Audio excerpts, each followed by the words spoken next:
السلام عليكم ورحمة الله.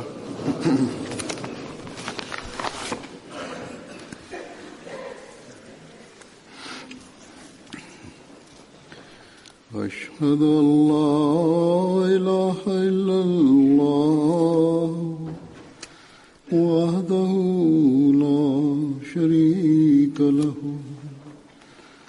وأشهد أن محمدا عبده ورسوله أما بعد فأعوذ بالله من الشيطان الرجيم بسم الله الرحمن الرحيم الحمد لله رب العالمين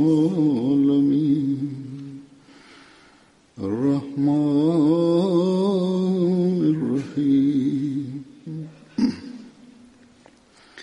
مالك يوم الدين إياك نعبد وإياك نستعين اهدنا الصراط المستقيم صراط الذين أنعمت عليهم غير المغضوب عليهم ولا الضالين.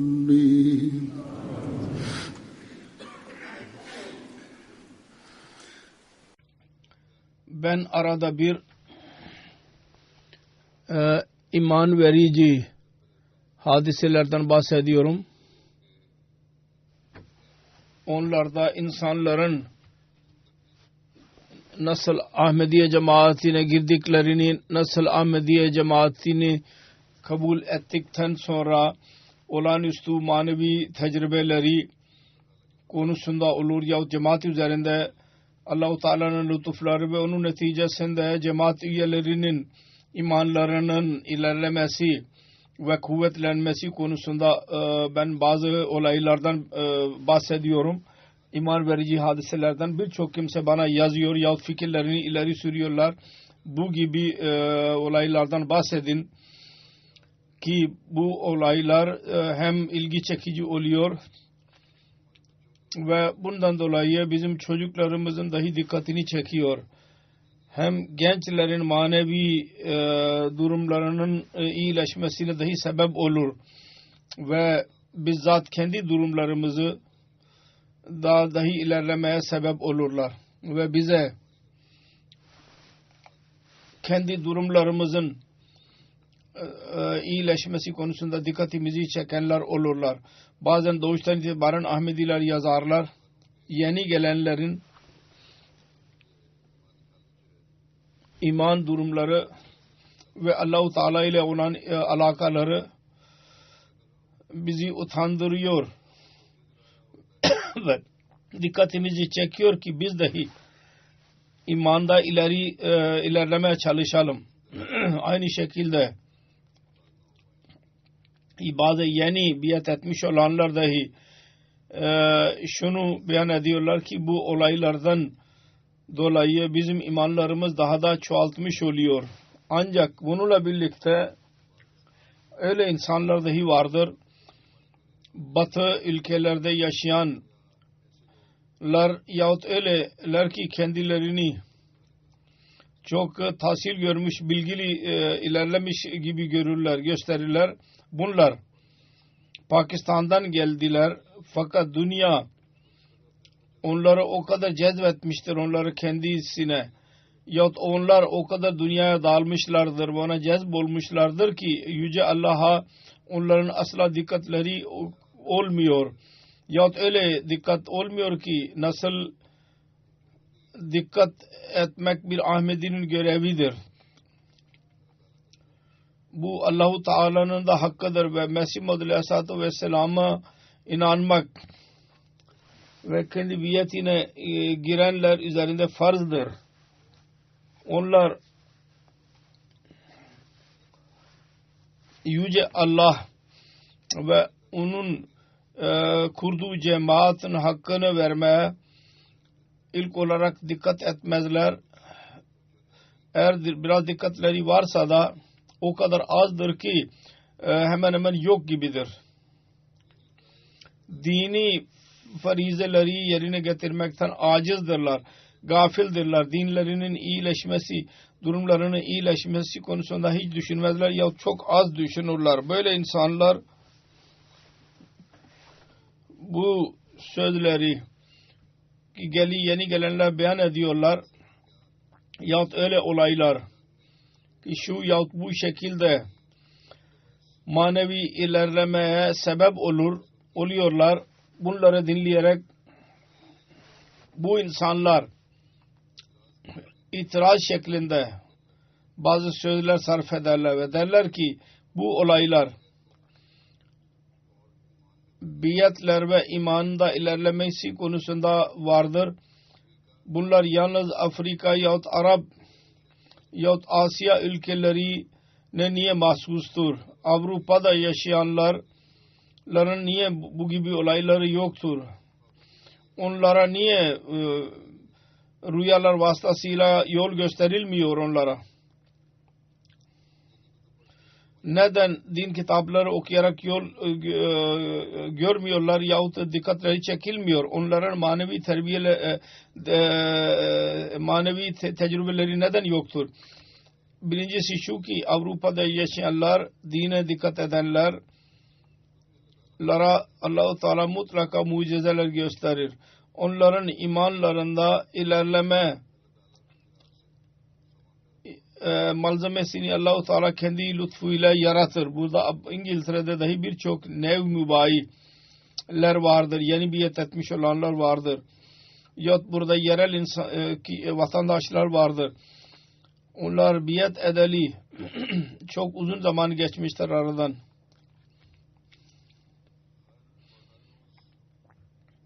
Ve her gün onların imanları daha da çoğalmaktadır. Yeni biyet etmiş olanlar yahut belli bir müddetten beri cemaate girmiş olanlar vardır onların kapsamında. Onlar öyle tecrübelerden geçerler ki hayret vericidir. Onlara Allah-u Teala'nın zatı konusunda kendilerine yakin ve iman konusunda ilerlemeye sebep olurlar. Cemaatin doğruluğu dahi onlar üzerine açılır. Ve hilafet ile ihlas ve vefa ilişkisi konusunda dahi onlar ilerlerler. Hem erkekler vardır hem de kadınlar vardır onlar arasında. Lacna, Huddam ve Ensar'ın içtimalarında onlar kendi olaylarını bizzat kendileri beyan ederler. Emtiye'de dahi birçok kimse beyan etmiştir. Onlar iman verici olurlar. Kısacası batılı ülkelerde yaşayan insanlar dahi dine dikkat edenler, onlar arasında dine dikkat edenlere Allah-u Teala mutlaka mucizeler ve alametler gösterir. Ahmediye cemaatinin doğruluğu onlara açar. Sonra öyle bir tabaka dahi vardır ki Ahmediye cemaati kabul etmez zahirde, fakat İslamiyet'in üstünlüğü, büyüklüğü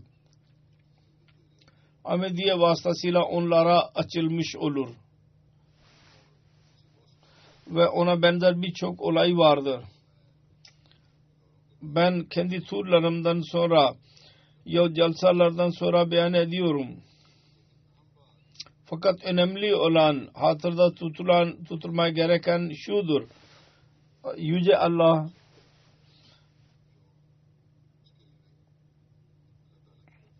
Allah-u Teala kim giderse Allah-u Teala ona hidayet verir. Eğer bir insan maddiyata girmişse ve Allah-u Teala'nın yeri açıksa, onun din ile ve Allah ile hiç alakası yoksa,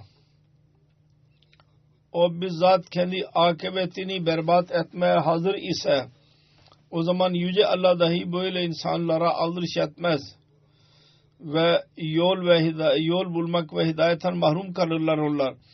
Sonra şu dahi vardır, peygamberlerin tarihi bize şunu gösteriyor: dine dikkat edenler ve onu kabul edenler genellikle fakir ve zayıf insanlar olurlar. Aciz ve miskinlerde dahi genellikle Yüce Allah-u Teala'ya doğru gitmeye çabası olur ve Allah korkuları dahi fazla olur. Maddi bir insan ve güçlü insanlar aynısını derler. Her kime Allah-u Teala'nın Kur'an-ı Kerim'de dahi beyan etmiştir. Sizin durumu nedir ki size inanan araziluna badi yarrayı zahir olarak onlar en düşük insanlar gibi görünürler. Kısacası maddi bir insan kibirli olurlar. Kibirlerinden dolayı, ikincisi dünyaya batmış olduklarından dolayı fırsatları olmuyor ki dine dikkat etsinler. Sonra onların çoğu Avrupa'da yaşayanların çoğu ateist olmuştur. Yahut ilerlemiş ülkelerin çoğu insanlar hepsi ateist olmuşlardır. Eğer onlar Allah-u Teala'ya aldırış etmezlerse o zaman Allah-u Teala dahi onlara aldırış etmeyecek ki onlara yol göstersin. Vaat edilen Mesih Aleyhisselam bu maddiyatı insanların haritasını çekerek şöyle buyurmuştur. Asr suresinde Yüce Allah kafirler ve müminlere hayat örneklerini ileri sürmüştür. Kafirlerin hayatı tamamen hayvanlar cinsinedir. Hayvanlar gibidir. Onlar yemek ve içmek ve şehvani hisler dışında başka bir işleri olmuyor. Yakuluna kama takulul an'am. Hayvanlar gibi onların görevi yemek içmek olur. Fakat diyor ki bakın bir dana ot yerse fakat tarla sürerken oturursa, eski zamanlarda çiftçilerde gelenek vardı ki yeri kullanmak için dana kullanılırdı yahut bazı yerlerde atlar kullanılırdı tarla sürmek için. Eğer tarla sürerken oturursa, yalnız yemek işi olursa, yiyecek işi, onun neticesi ne olacak? Şu olacak ki çiftçi onu bir kasaba verecek, o da onu kesip atacaktır. Aynı şekilde Allah-u Teala'nın buyruklarına tabi olmayı ya aldırış etmeyenler ve kendi hayatlarını fisk ve fücur günahlarda geçirenlere Allah der ki kul ma ya'bu bikum rabbi laula duaukum.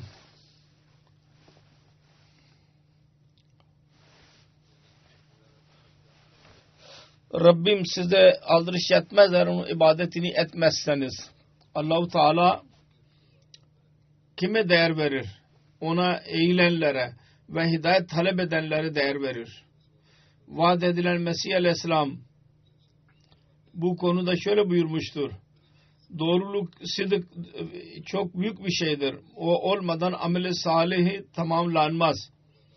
Yüce Allah kendi sünnetini bırakmaz. Ve insan kendi yolunu bırakmaz. Öyle bozuk insanlar. Onun için dedi ki وَالَّذِينَ جَاهَدُوا ف۪ينَا لَنَهْدِيَنَّهُمْ سُبُلَنَا. Her kim Allah-u Teala'nın zatına girerek muhasebe ederse Allah-u Teala ona yol açar. Çaba sarf edenler şunu düşünürler ki Allah-u Teala'nın dinini arayalım. Onu elde etmeye çalışalım. Onlar hidayet bulurlar. İmanda dahi ileri adım atarlar ve ilerlerler. Bazı kimselere Yüce Allah onların bazı hayırlarından dolayı onlara yol gösterir. Kısacası beyan ettiğimiz hadiseler öyle insanların iman verici hadiseleridir. Onlar çaba sarf ederler ki nasıl biz doğru yol bulalım. Yahut Allah-u Teala'nın yanında öyle insanlar dahi vardır ki Allah-u Teala'nın lütfu olur onlar üzerine. Onların bir hayırından dolayı ve sonra Allah-u Teala onlara yol gösterir.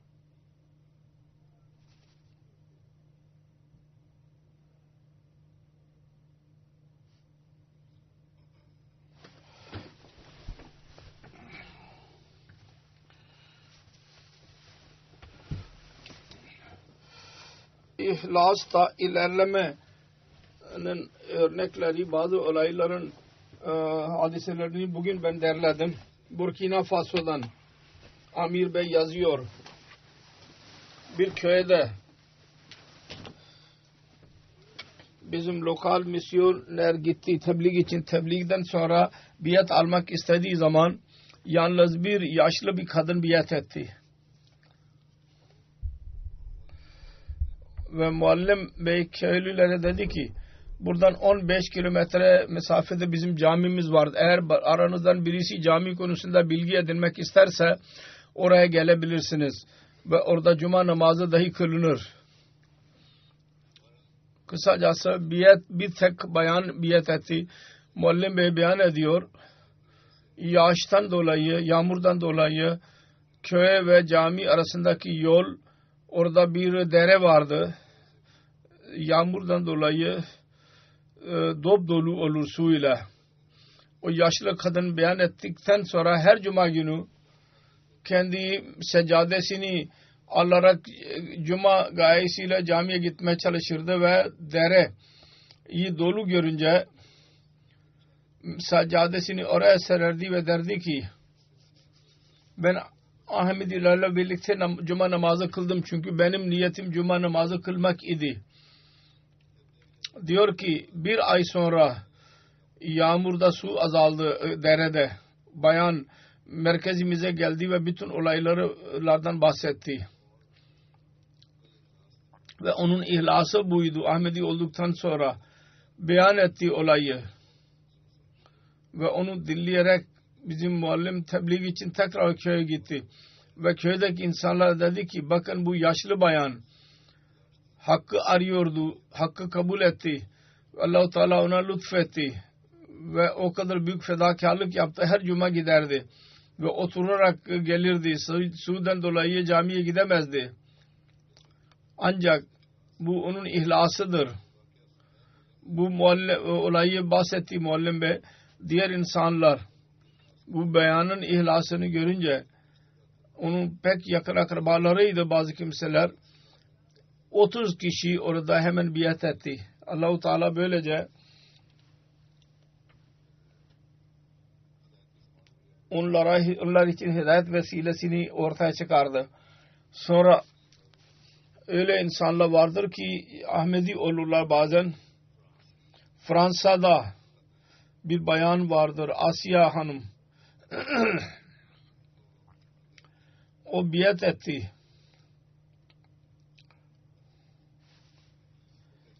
Diyor ki ben biatimin detaylarını arz etmek istiyorum. Gayem şudur ki belki siz benimle mutlu olursunuz ve beni kendi cemaatinizde görürsünüz, kabul edersiniz. Bir gün internet üzerinde bazı yeni kanalları arıyordum. Derken Al-Hivarul Mübaşir'i gördüm.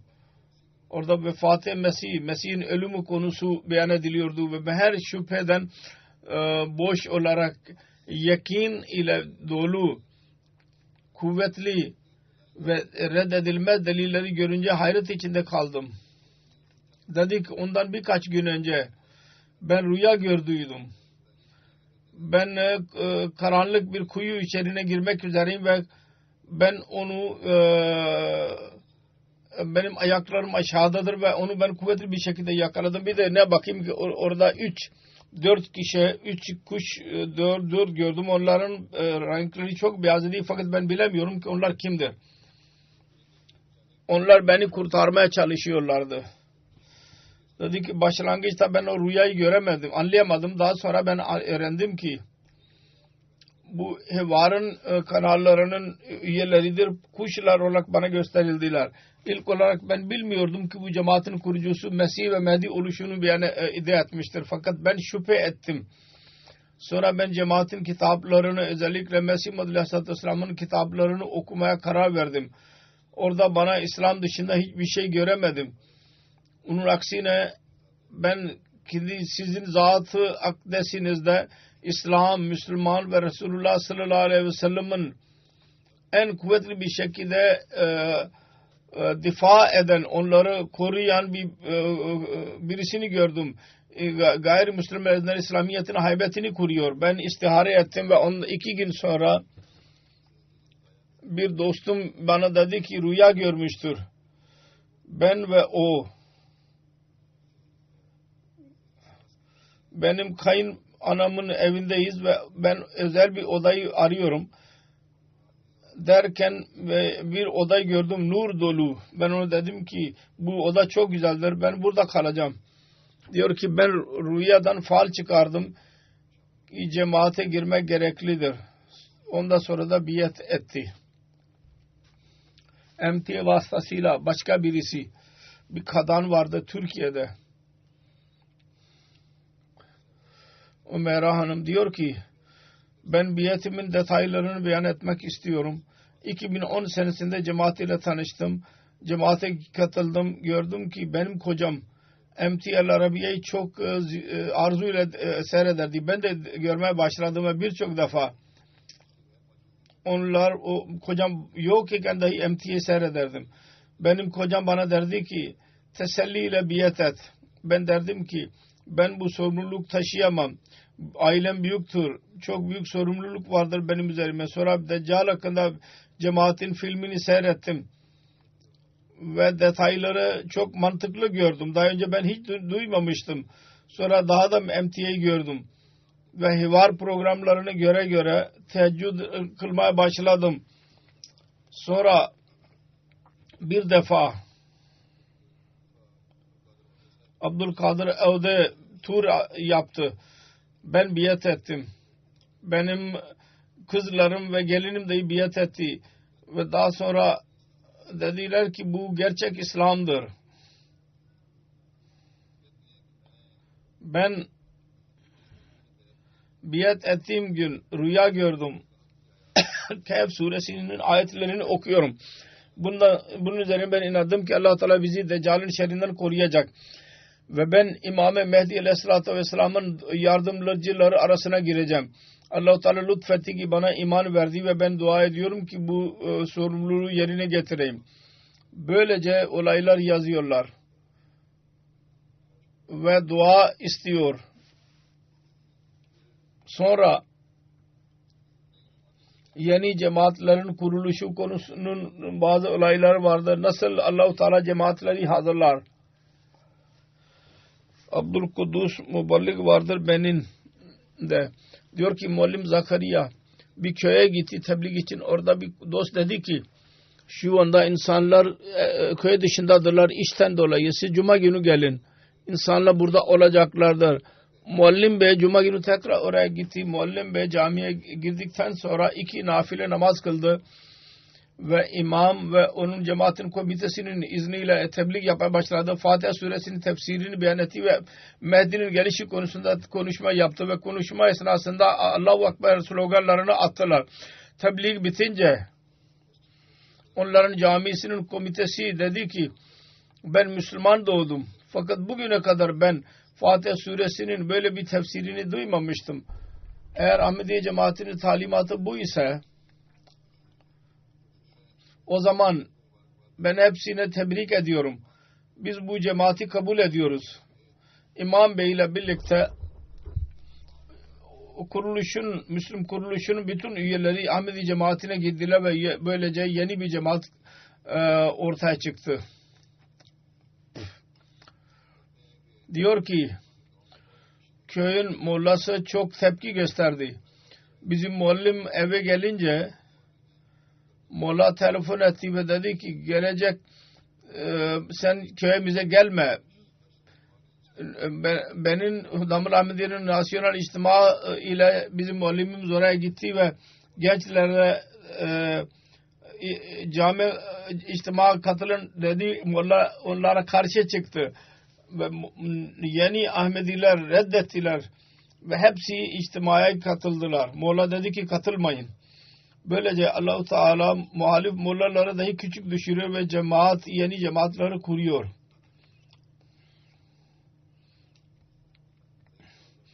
Yeni cemaatlerin kuruluşu konusunda başka bir olay daha vardır.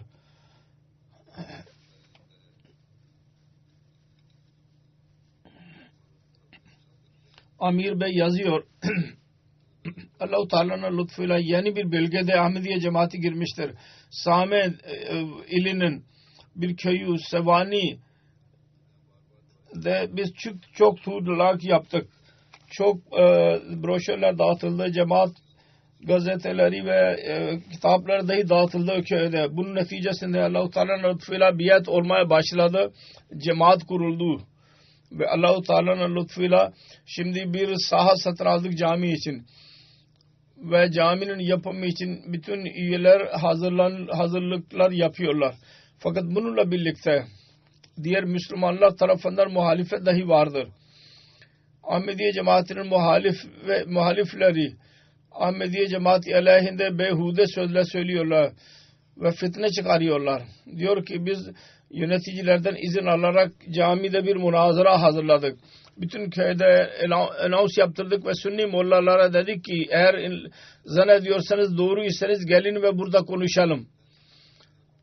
Programa göre münazara oldu ve birçok gayri Ahmedi ona katıldılar.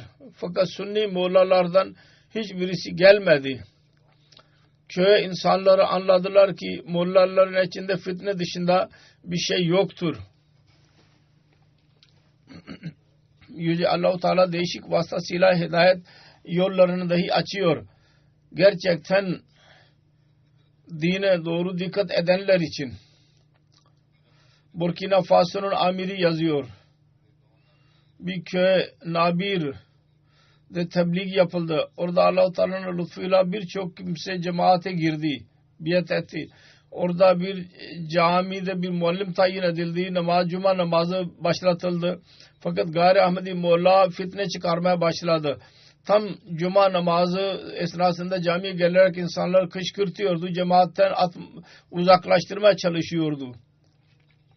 Fakat cemaat durmadan çoğaldı. Sonunda Molla bir şey yapamadı. Ahmediye cemaatinin önünde bir cami hazırladı ve dedi ki Ahmedilerin camisi yalnız bir store haline gelecek. Bir hazine. Onun camisinde yalnız akrabaları namaz kılıyor ve bizim camimizde Allah-u Teala'nın lütfuyla namaz kılanlar çoğaldı ve Cuma namazı esnasında 200-250'ye yakın oluyor namaz kılanlar küçük bir yerde. Dua kabul edilişinin manzaralarını Allah-u Teala nasıl gösterir? Benim Muballiği yazıyor. Bir köy Asyun'de 200 kişi biat ettiydi. Şimdi o köyde her cuma terbiyeti klas oluyor. Sadr'ın kızı başka bir köydeydi. Hastalandı. Hastalıktan dolayı cansız kaldı bedeni. Diyor ki ben onun köyüne gittiğim zaman Sadr Bey dedi ki dua edin ve halife dahi dua için yazın. Yazıldı. Bana dahi yazdılar.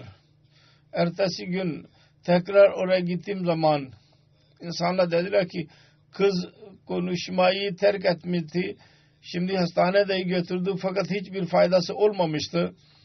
Bir ümitsiz kalarak eve geri götürdüler. Bir molayı çağırdı. O bir şey üfledi. 40.000 frank aldı ve bir keçi aldı. Fakat kız yine şifa bulmadı. Başka bir molayı çağırdık. O da çok büyük bir meblağ aldı. Fakat hiçbir faydası olmadı. Mollalardan ümitsiz kaldık. Dedi ki bu ölecek artık. Onun için babasının evine götürdük. Kızı buraya getirince kızın babası orada dahi cemaate dedi bana dahi de dua için yazdı.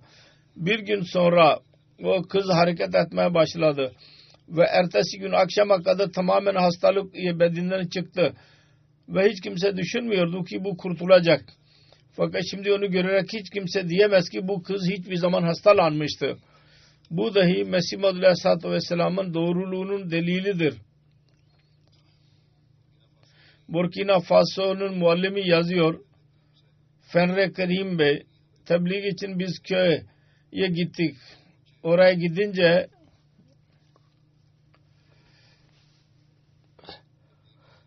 tebliğ izni aldık. Köy imamı dedi ki biz de sizin mübellik daha önce de geldi ve birçok kimse biat ettiydi.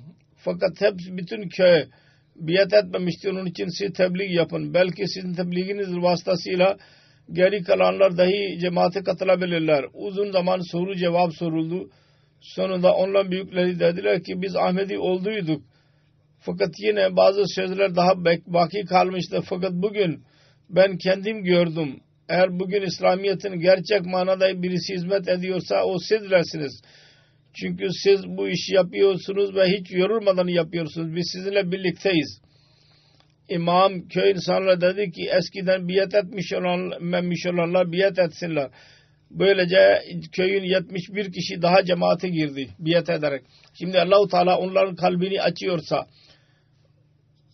ve onlar gerçek İslamiyet'i kabul etmeye onlara nasip ediyorsa bu Allah-u Teala'nın lütfudur. Bunun üzerine demek ki niye orada oluyor? Şu bakımdan ki onlar dini arıyorlar. Bütün gece oturarak din meclislerine katılırlar. Burada bir insanın zamanı yoktur ki o kadar oturarak din için zamanını ayırsın ve dini meclislerde otursun ve soru cevap olsun. Hindistan Naib Nazır Davet Elallah yazıyor. Lakhimpur şehrinde bir dost Abdüssattar ile birlikte irtibata geçtik. Kendisiyle görüştüğümüz zaman ağladı. Yüksek sesle dedi ki bizler Kiranpur köyünden idik. 50 dönüm arazimiz vardı. 12 sene önce biz cemaate katıldıydık biat ederek. Fakat biatten sonra o kadar muhalefet oldu ki muhalifler bizim evlerimizi taşladılar. Bizim evlerimizden çıkarttılar.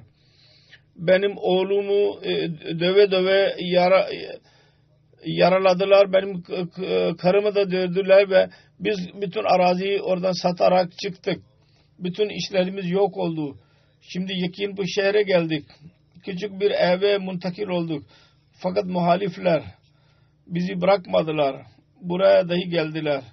Ve şehir Müslümanlarını kışkırttılar. Bir kimse dahi bizimle konuşmuyordu. Bizi rahatsız ediyorlardı.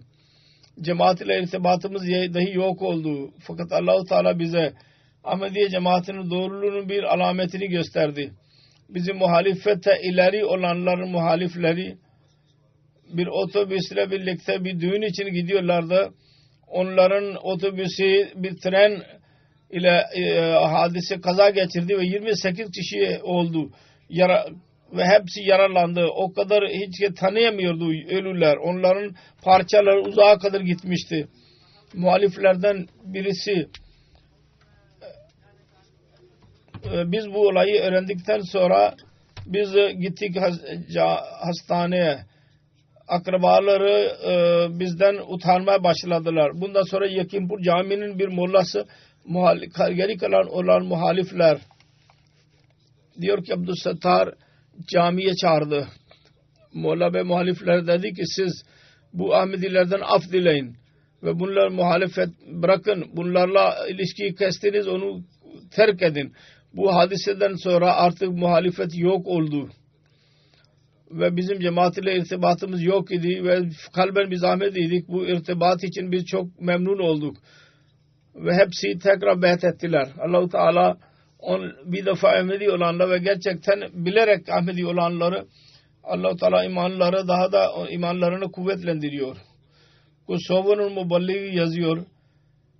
Bir meşhur alim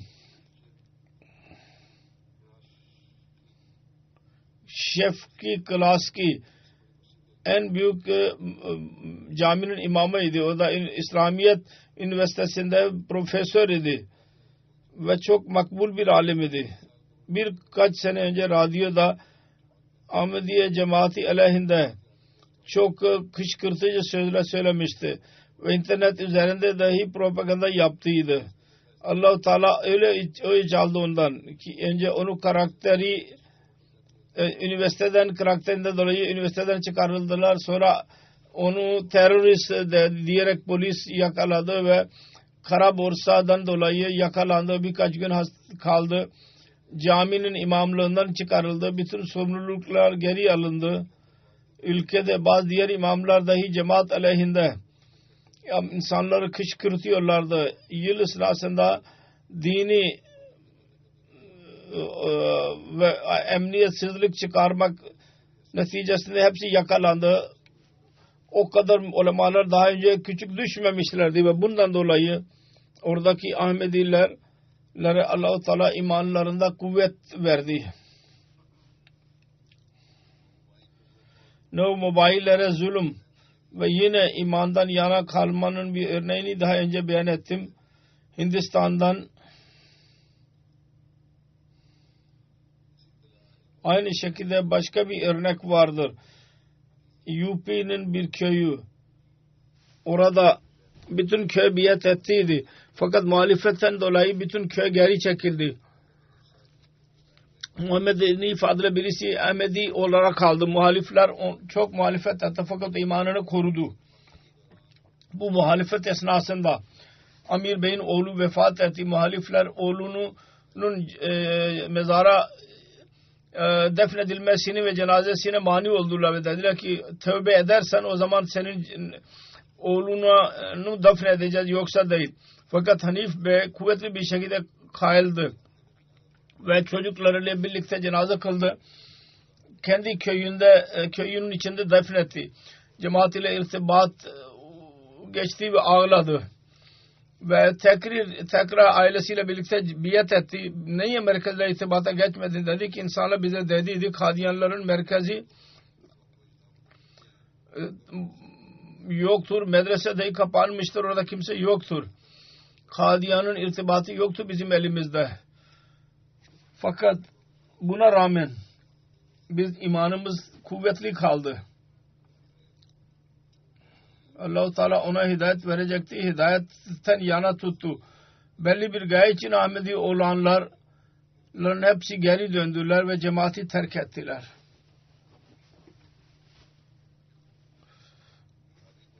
Ivory Coast'ta dahi o cemaatten dolayı zulüm bir nev mübayi Mambasiku biat ettikten sonra kardeşlerine Ahmediye nasıl Ahmedi yolunun konusunda biat etti. Kardeşler dediler ki 3 gün içinde geri dönmezsen İslami şeriatine göre senin başını kesilecek. Aynı şekilde işleri ve onun dostu Vahabi idiler. Onların parçasını vererek işten ayırdılar. Fakat hiçbir zarar ve muhalefete aldırış etmedi ve kuvvetli bir şekilde Ahmedi kaldı. Fransa'nın amiri diyor ki şimdi Allah-u Teala'nın lütfuyla Allah-u Teala emtiye vasıtasıyla dünyayla irtibat kolaylığını bize sağlamıştır ve benim hutbem her yere gidiyor. İnsanlar dinliyorlar onu. Onun bir olayından bahsediyor Amir Bey. Bir dost Daniel Bey biat ederek Ahmediye cemaatine katıldı. Beyan ediyor ki biatten önce Mayotte adasında kalıyordu. Fransa'nın bir adacığıdır. Mayotte hangi camiye giderse onun imamı emtiye benim cuma hutbesini dinlerdi. Diyor ki bir hutbede ben Hz. İsa Aleyhisselatü Vesselam'ın vefatı konusunda zikrettim. Ben çok etkilendim ondan. Caminin imamı bize dedi ki Ahmediye cemaati tanıttı bize ve dedi ki iyi bir insan idi. Bize dedi ki dua edin ki Allah-u Teala size doğru yol göstersin. Bu sözlerden ben çok etkilendim. İmam Bey cemaat hakkında bilgi derlemek için bize dedi. Bir internet üzerinde Hz. İsa Aleyhisselatü Vesselam konusunda bilgi edinmeye başladım. Fransızca'da cemaat videoları önüme çıktı. Onlar Hz. İsa Aleyhisselatü Vesselam'ın vefatıyla ilgiliydi. Öylece YouTube üzerinde hutbe Hz. İsa Aleyhisselam ile ilgili Fransızca tercümesini dahi buldum. Ondan sonra diyor ki ben biat ettim. Amir Bey diyor ki bu şimdi Fransa'nın müballigi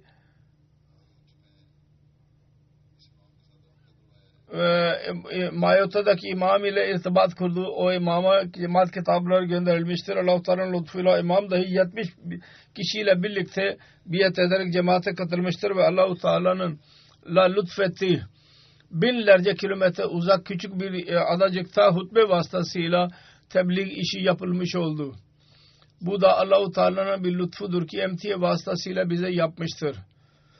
Kitapların ne etkisi oluyor gayrimüslimler üzerinde. Kongo Brazil'den bir muallim yazıyor. Bir yeni mübayi biyetin olayını bahsederek dedi ki bir gün ben küçük kardeşimin evine gittim. Onun yerinde Fransızca kitap gördüm. Konusu Hz. İsa Aleyhisselatü Vesselam'ın doğru hikayesiydi. Ben kitap aldım ondan. Okumak için papazdan da bahsettim. Papaz dedi ki öyle düşünmeden bir kitap okumamalıyız. İman zayi olur. Fakat ben o kitabı okuyunca benim gözlerim açıldı. Ve anladım ki papazlar birçok şey bizden gizliyorlar. Tekrar kitabı okudum ve referansları kontrol ettim. Kardeşim cemaate girdiydi. Onunla irtibata geçtim. Ona sordum. Bu kitabı sen nereden aldın ve kimlerdir bunlar? O bana anlattı ki Ahmediye cemaatinin kitabıdır. Ve birkaç gün sonra ben Ahmediye cemaatinin merkezine gideceğim. Orada Almanya'da celsa vardır. Celsa gel benimle birlikte kimlerdir? İslam hakkında orada soru sor. Biz merkeze gittik. Orada Almanya celsasının celsayı gördük. Diyor ki sizin hutbelerinizi duydum ve onları dinleyince ben tamamen değiştim. Allah-u Teala'nın lütfuyla Almanya celsası esnasında ben biat ettim diyor. Diyor ki şimdi ben çok memnunum. Ben hissediyorum ki hayatımın bir gayesi vardır. Şimdi o tamamlanmıştır. Biyetten sonra olağanüstü değişiklikler ol insanlarda. Özbekistan'ın yeni beyat etmiş olan bir dost Zahir Bey beyan ediyor. Hz. Ekdes Mesih Muhammed Aleyhisselatü Vesselam'ın Fatiha suresini öğrendikten sonra namaz kılmanın yolu değişmiştir. Namazda daha önce bulamadığımı şimdi buluyorum. Özellikle bu hadisin detaylı bana çok yardım etti. Ben önce onu bilmiyordum. İçinde ihsanın anlamı beyan edilmiştir. Kosovo'nun muballiği yazıyor. Yeni mubayiler ihlas konusunda ileri adım atıyorlar. Bir arkadaş Nazir Vala bir belediyede bir gözeticidir. Ahmediye cemaatine gittikten sonra bütün işlerine rağmen gece gündüz cemaate hizmet ediyor. Hiçbir tebliğ ve terbiye programı olursa olsun her zaman hazır olur. Yan köy şehirde vakfı ardı için daima hazır olur. Birçok yeni irtibatlar kurulmuştur kendisi vasıtasıyla. Bir defa bir program yapıldı, tebliğ programı.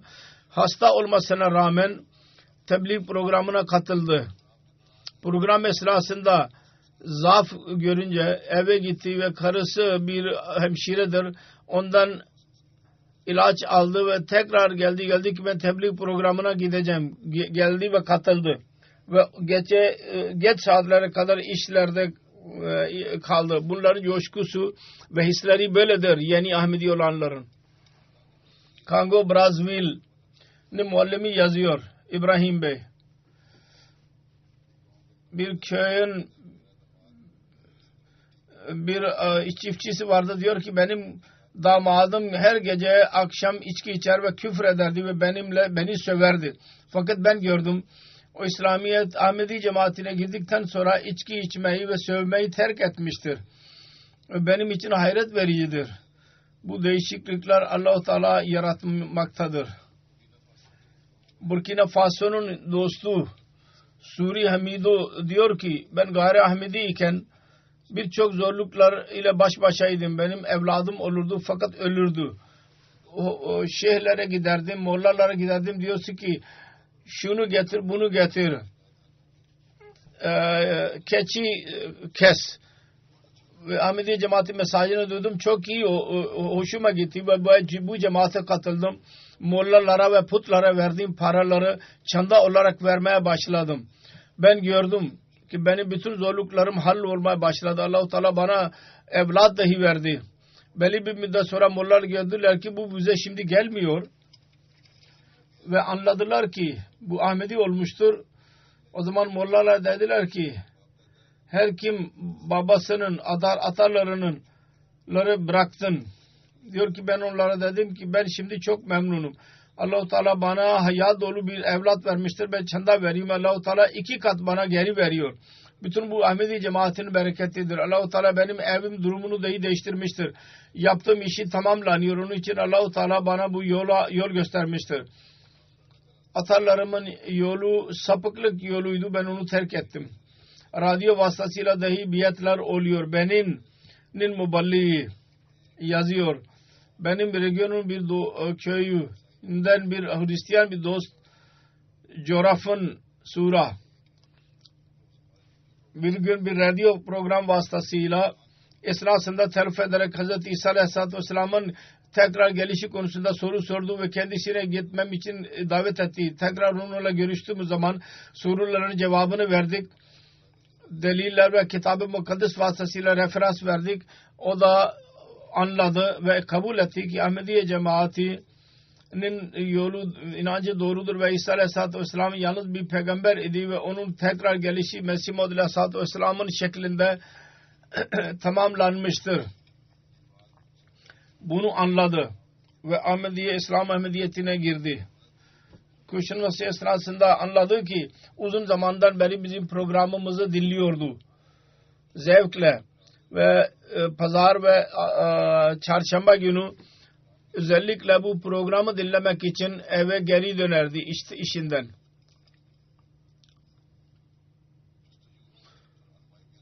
İnsan arayış olursa Allah-u Teala yol gösteriyor. Allah-u Teala'nın buyurduğu gibi. Bu Libya'nın muballiği yazıyor. Galip Bey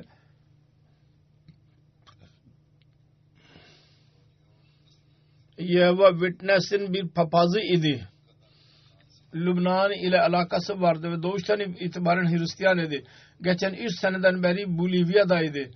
Ben Hristiyan'ın bu fırka konusunda bilgi edinmek için kendisiyle görüştüm. İlk görüştüğümüz zaman fırkası konusuna beyan etmek konusunda İslam Ahmediyet konusunda benden soru sormaya başladı.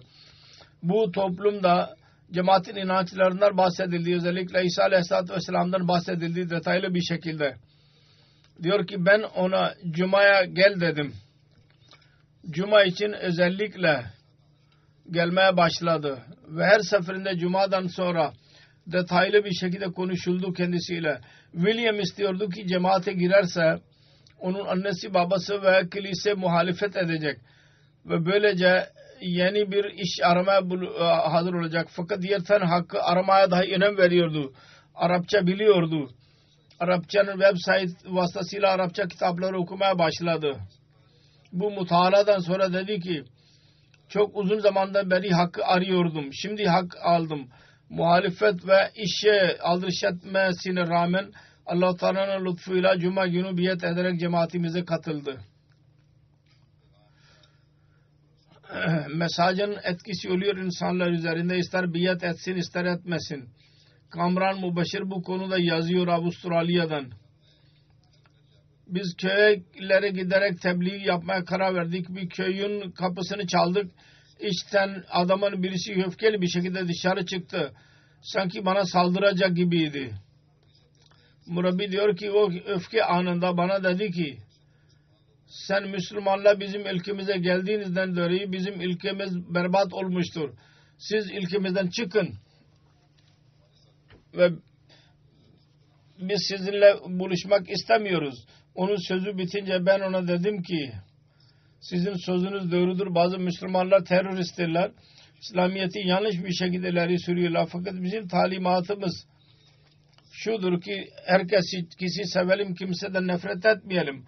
Ahmediye cemaati her bakımdan hangi ülkeye giderse oraya onların içine giriyor. Entegre oluyor. Bizim çocuklarımız oynuyorlar. Futbol programı vardı. Ben yeni geldim burada. Bir üye oldum kütüphane. Uzun konuşmalar oldu.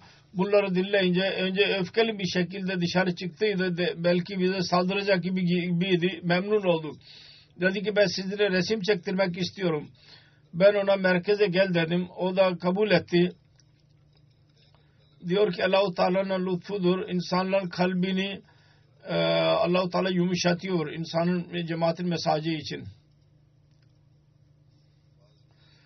Bazı kimseler burada ben bir hutbede dediydim asylum seeker, mülteciler tebliğ yapsınlar. Bir Almanya'daki asylum seeker vardı, ilticacı. Olayını yazıyor bana. Diyor ki benim bir hakimin önünde bir protokol vardı. Bana sordu. Cemaatin mektuplarını, broşürlerini dağıtıyor musun? Evet dağıtıyorum. Hangi yerlerde dağıtıyorum diye sordu hakim. Ben birkaç ismini söyledim. Dedi ki tamam. Filan yerde ben dahi aldıydım. Senin duruşmanı kabul ediyorum. Böylece tebliğ dahi onun hakkında karar vermeye sebep oldu. Sonra Avustralya'nın muballiği vardır. Kamran Bey diyor ki Hudamul Ahmediye bazı gençlere çok çekiniyorlar, bazı gençler bazı işler konusunda. Belki buradaki insanlar ne diyecekler bize? Burada Allah-u Teala'nın lütfu vardır. Şimdi o kadar cemaatin tanımı olmuştur ve o kadar cemaat biliyor, insanı biliyor ki buradaki insanlar arasında bu çekingenlik kalmamıştır ama bazı yerlerde vardır. Avustralya'da Hudamul Ahmediye ile birlikte bir tebliğ programı oldu. Orada hudamlara denildi ki cemaatin gömleklerini giyerek dışarı çıksınlar ve tebliğ yapsınlar. Bunun üzerine bir hizmetçi geldi ve dedi ki ben utanıyorum. Üzerinde Ahmediye cemaati yazıyor bu gömlek ben giyemiyorum. Ben ona dedim ki bundan dolayı bize gelecekler sen giy ve dışarı çık. Allah-u Teala'nın lütfuyla aynısı oldu. Hudamul Ahmediye'nin grubu dışarı çıktı. İnsanlar bizim resimlerimizi almaya başladılar. Ve bu esnasında bizimle mülakatlar yapıldı ve tebliğin birçok sahası ortaya çıktı. Daha sonra aynı hadim dedi ki dostlarına önce ben cemaatin gömleğini giyerken utanıyordum. Fakat şimdi ben anladım ki bütün bereketler cemaat adıyla birliktedir. Allah-u Teala gençlerinin terbiyesini de yapıyor bu tebliğ vasıtasıyla. Yüce Allah vaat edilen Mesih Aleyhisselam'a ilhamın buyurdu. Fahana antuana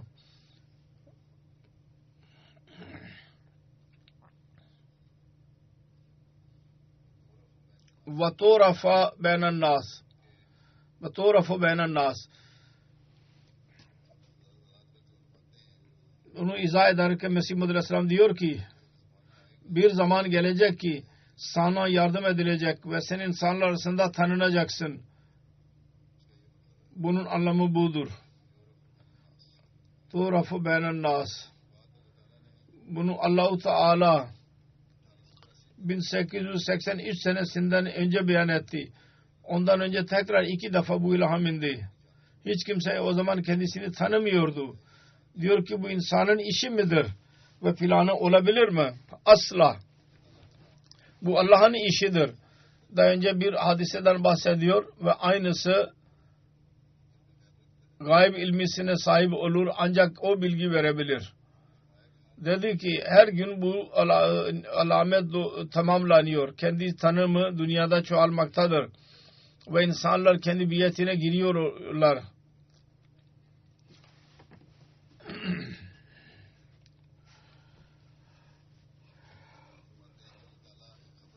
Diyor ki Allah-u Teala bilgi veriyor. Senin için bir zaman gelecek ki sen bütün dünyada tanınacaksın ve aynısı yaşanıyor.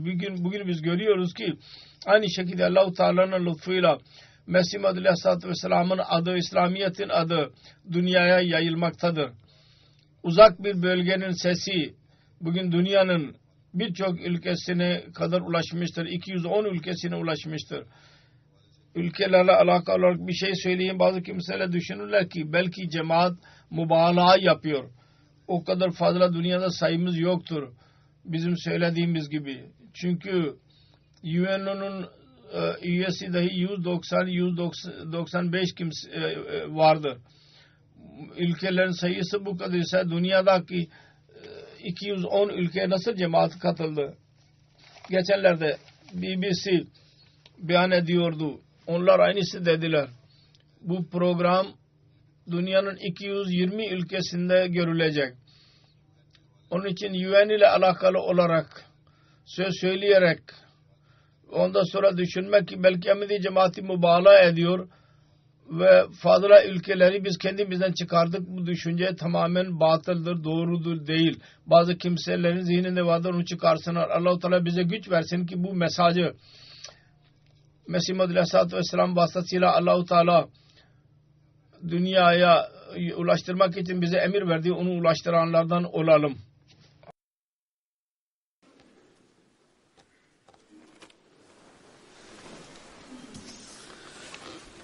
Elhamdülillah nahmeduhu ve nestainuhu ve nestağfiruhu ve nu'minu bihi ve netevekkalu aleyh ve na'udzu billahi min şururi enfusina ve min seyyiati a'malina.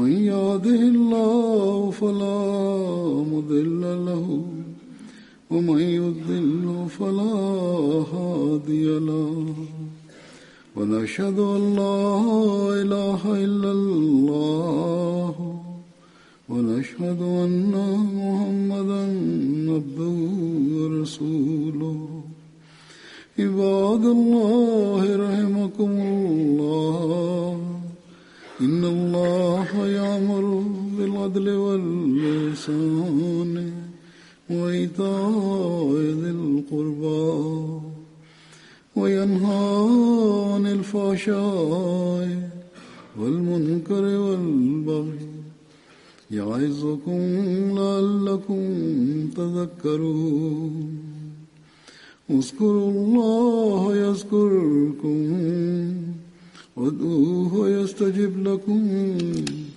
ولذكر الله أكبر.